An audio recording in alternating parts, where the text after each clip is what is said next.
आजच्या व्हिडिओमध्ये आपण बघणार आहोत की नवीन आर्थिक वर्ष सुरू होणार आहे, तर तेव्हापासून कोणते नियम बदलत आहे। नवीन आर्थिक वर्ष 1 एप्रिल पासून सुरू होणार आहे आणि 2023-24 आर्थिक वर्ष 31 मार्च रोजी संपणार आहे। अशा परिस्थितीत नवीन महिना सुरू होताच अनेक योजनांची मुदतही संपते आणि अनेक नवे नियमही सरकारकडून लागू केले जातात। त्याचवेळी 1 एप्रिल पासून NPS आणि क्रेडिट कार्डच्या नियमांमध्ये मोठा बदल होणार आहे, ज्याचा थेट परिणाम आपल्या खिशावर पडणार आहे। काय आहे सविस्तर माहिती, तर चला जाणून घेऊया। लवकरच मार्च महिना संपणार असून त्यानंतर नवीन आर्थिक वर्ष सुरू होणार आहे।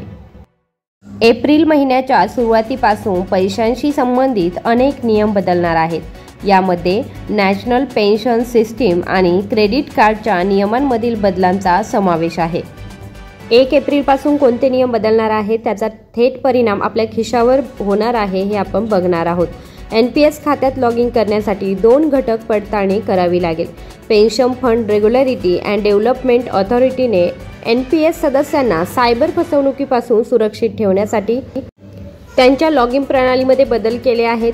आता NPS खात्यात लॉग इन करण्यासाठी NPS खातेधारकांना वापरकर्ता ID आणि पासवर्ड तसेच आधारशी लिंक केलेला मोबाईल नंबर आवश्यक असेल। SBI क्रेडिट कार्डसाठी सुद्धा नवीन नियम लागू झाले आहेत।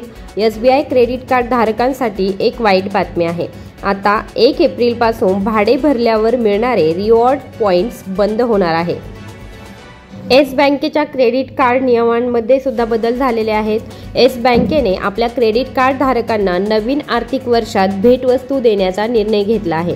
आता ग्राहकांना चालू आर्थिक वर्षाच्या एका तिमाहीत किमान 10,000 रुपये खर्च करून देशांतर्गत विमानतळ लॉन्जमध्ये मोफत प्रवेश मिळणार आहे।